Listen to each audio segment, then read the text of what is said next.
Hello everyone, स्वागत है आप सभी लोगों का शिक्षा फॉर नौकरी में। इस वीडियो लेक्चर में हम लोग डिस्कस करने वाले हैं UKSSC यानी कि उत्तराखंड लैब असिस्टेंट और एनवायरमेंटल सुपरवाइज़र के लिए लगातार हमारी क्लासेस प्रैक्टिस सेशन चल रहे हैं, जिसमें आज हम लोग सेट नंबर 8 को देखने वाले हैं। यहाँ हम इंपॉर्टेंट क्वेश्चंस को देखेंगे। वीडियो सीरीज़ बहुत ही इंपॉर्टेंट है। टेलीग्राम पर अगर आपने कनेक्ट नहीं किया तो आप टेलीग्राम पर ज़रूर कनेक्ट कर लेना, क्योंकि इस वीडियो का PDF और वेरियस अदर लिंक्स जो हैं आपको टेलीग्राम पर सबसे पहले देखने के लिए मिल जाएंगे। स्टार्ट करेंगे आज का क्वेश्चन नंबर 1। भाई क्वेश्चन बहुत ही इंटरेस्टिंग और लेवल मैंने अप कर दिया है। आई होप आपको समझ आ रहे होंगे, क्वेश्चन का लेवल समझ में आ रहा होगा, क्योंकि इसी तरीके के क्वेश्चन आपको पेपर में देखने के लिए मिलेंगे। तो वीडियो पसंद आए तो शेयर कर देना। कोई भी डाउट हो तो कॉमेंट कर सकते हैं। स्टार्ट करते हैं अपनी वीडियो क्वेश्चन नंबर 1 से। निम्नलिखित में अवरक्त तरंगों की तरंग दैर्घ्य है। भाई हिंदी में जो क्वेश्चन है उसको मैं इंग्लिश में ट्रांसलेट कर रहा हूँ। इनमें से कौन सी अवरक्त किरणों को हम बोलते हैं इंफ्रारेड वेव्स। इंफ्रारेड वेव्स बोला जाता है। तो इंफ्रारेड वेव्स की तरंग दैर्घ्य यानी कि वेवलेंथ आपको बतानी है नीचे दिए गए ऑप्शंस में से कि इंफ्रारेड वेव्स की वेवलेंथ कितनी है। 10⁻⁴ सेंटीमीटर, 10⁻⁵ सेंटीमीटर, 10⁻�6 या 10⁻⁷।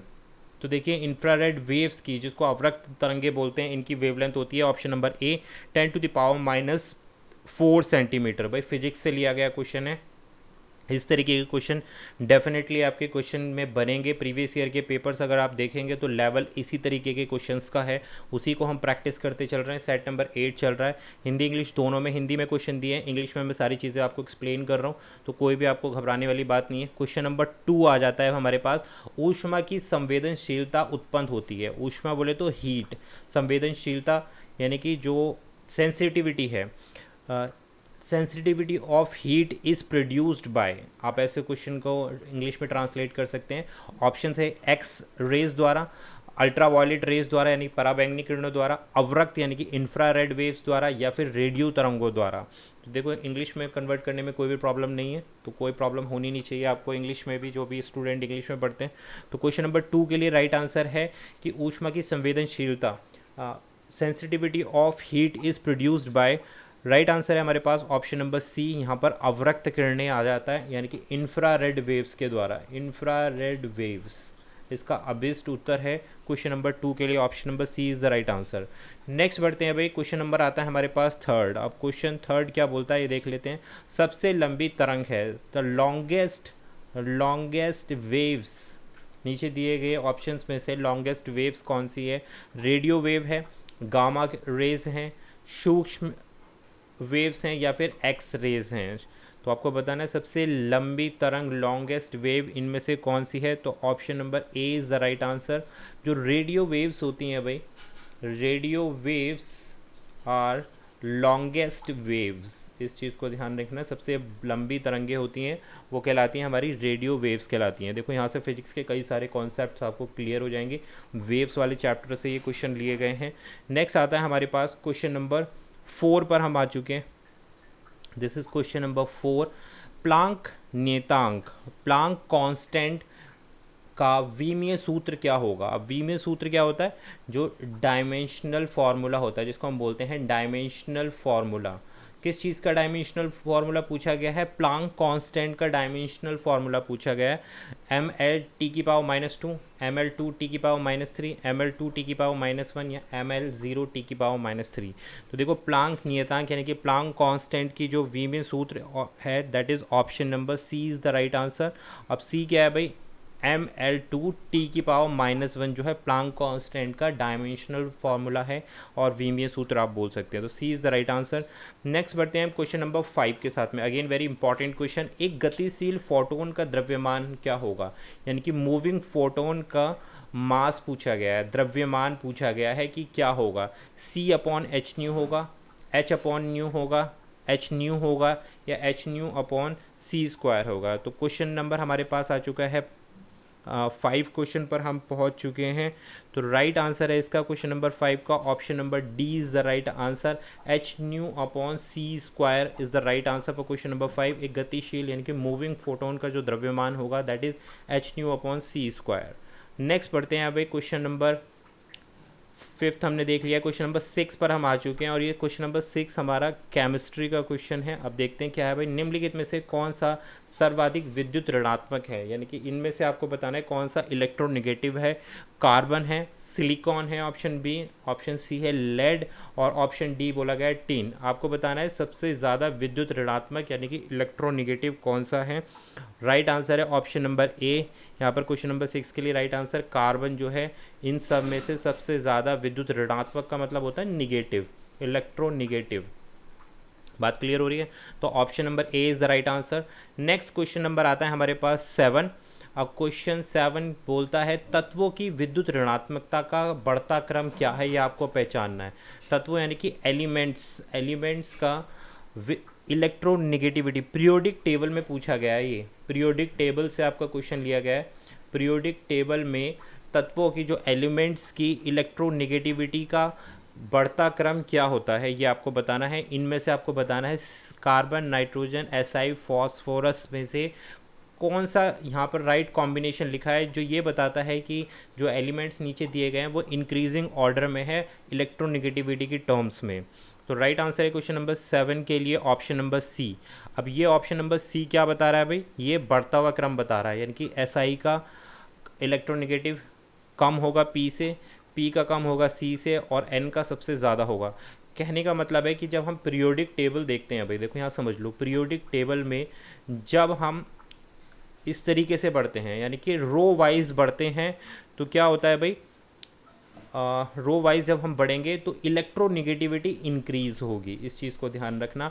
और जब हम टॉप से डाउन की तरफ जाएंगे, टॉप से ऊपर से नीचे की तरफ जाएंगे तो इलेक्ट्रोनेगेटिविटी टॉप टू बॉटम जाने पर डिक्रीज होती है। बात क्लियर है? यहाँ क्या पूछा गया, बढ़ता क्रम क्या है, यानी कि बढ़ते क्रम का मतलब क्या है कि इस डायरेक्शन में हम चल रहे हैं, रो वाइज चल रहे हैं, और जब हम कॉलम वाइज ऊपर से नीचे की तरफ जाएंगे तो इलेक्ट्रोनेगेटिविटी जो होती है पीरियोडिक टेबल में वो डिक्रीज हो जाती है। इस तरीके से हम पहचान सकते हैं। Option number C is the right answer. Next आता है भाई क्वेश्चन नंबर 8 आ गया हमारे पास में। पत्तियों पर PMA फेनिल मर्क्यूरिक एसीटेट के छिड़कने से क्या होगा, यानी कि जो लीव्स होती हैं प्लांट्स की उस पर PMA का छिड़काव अगर हम करते हैं तो क्या होगा। PMA क्या है, phenyl mercuric acetate. Option A बोलता है बिंदु स्राव की दर बढ़ जाती है, यानी कि जो लीव्स में पॉइंट वाइज जो लिक्विड नीचे की तरफ जाता है वो इंक्रीज हो जाता है। या ऑप्शन नंबर बी बोलता है जल अवशोषण की दर बढ़ जाती है। या फिर ऑप्शन नंबर सी बोलता है हमारे पास वाष्पोत्सर्जन की दर, इवेपोरेशन की प्रोसेस कम हो जाती है या वाष्पोत्सर्जन की दर बढ़ जाती है, यानी कि इवेपोरेशन की प्रोसेस बढ़ जाती है। तो राइट आंसर रहेगा देखिए PMA के लिए जो लीव्स पर फेनिल मर्क्यूरिक एसीटेट छिड़कने से करेक्ट आंसर है ऑप्शन नंबर सी, वाष्पोत्सर्जन की दर कम हो जाती है, यानी कि इवेपोरेशन की जो प्रोसेस होती है लीव्स पर वो डिक्रीज हो जाती है। ओके, तो आगे बढ़ेंगे क्वेश्चन नंबर 9 के साथ। श्वसन कैस्केड में बनते हैं, जो रेस्पायरेशन कैस्केड होता है उसमें क्या चीज़ बनती है ये हमें बताना है। ऑप्शन नंबर ए 2H+ आयन बनते हैं, एसिटाइल कोएंजाइम्स बनते हैं, 2NADH बनता है या 6 ATP मॉलिक्यूल यानी कि अणु प्रोड्यूस होते हैं। रेस्पायरेशन कैस्केड में क्या चीज़ प्रोड्यूस होती है वो हमें बताना है। तो राइट आंसर है इसका option number D is the right answer. Question number 9 हम डिस्कस कर रहे हैं। 6 ATP यानी कि 6 मॉलिक्यूल बनते हैं, ATP अणु रिलीज होते हैं रेस्पायरेशन के प्रोसेस के थ्रू। तो 6 ATP molecule is the right answer, option number D is the right answer. Next आता है क्वेश्चन नंबर 10 और क्वेश्चन नंबर 10 देख लेते हैं क्या है भाई। अगेन बायोलॉजी से रिलेटेड हमारा क्वेश्चन है। देखो भाई यहाँ पर लेवल मैंने अप कर रखा है, ये 11th-12th वाले लेवल पर अब हम पहुँच चुके हैं क्योंकि बेसिक जनरल लेवल के जो क्वेश्चन हैं हम काफ़ी डिस्कस कर चुके हैं। तो क्वेश्चन को देखते हैं। क्वेश्चन नंबर आता है हमारे पास 10। साइट्रिक अम्ल चक्र में पायरुविक अम्ल ऑक्सैलिक से पूर्व किस में परिवर्तित हो जाता है। वेरी सिंपल है कि सिट्रिक अम्ल का जो साइकिल होती है उसमें जो पायरुविक एसिड होता है वो ऑक्सैलिक से पूर्व किस चीज़ में कन्वर्ट हो जाता है या चेंज हो जाता है। लैक्टिक अम्ल में चेंज हो जाता है, सिस एकोनाइटिक अम्ल में चेंज हो जाता है, एसीटोनेटिक अम्ल में बदल जाता है या एसिटाइल कोएंजाइम्स में कन्वर्ट हो जाता है। तो जो सिट्रिक अम्ल चक्र में पायरुविक अम्ल ऑक्सैलिक से पूर्व एसिटाइल कोएंजाइम्स में कन्वर्ट हो जाता है। Option number D is the right answer for question number 10। बढ़िया क्वेश्चन है भाई। नेक्स्ट बढ़ते हैं भाई क्वेश्चन नंबर 11 पर। कौन सा जंतु यूरोकेट्रिक होते हैं, ये आपको बताना है। कौन सा एनिमल्स हैं जो यूरोकोट्लिक होते हैं। ऑप्शन नंबर ए पक्षी होते हैं, यानी कि जो बर्ड्स होती हैं वो इस कैटेगरी में आती हैं।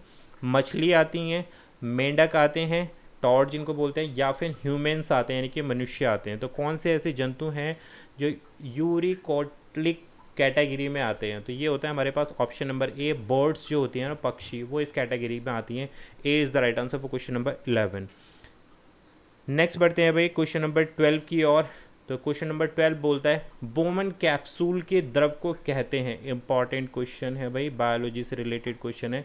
बोमन कैप्सूल के द्रव को, the liquid of Bowman capsule is known as water, urine, या फिर ब्लड, ठीक है, या फिर प्लाज्मा। ये बताना है आपको। रुद्राणु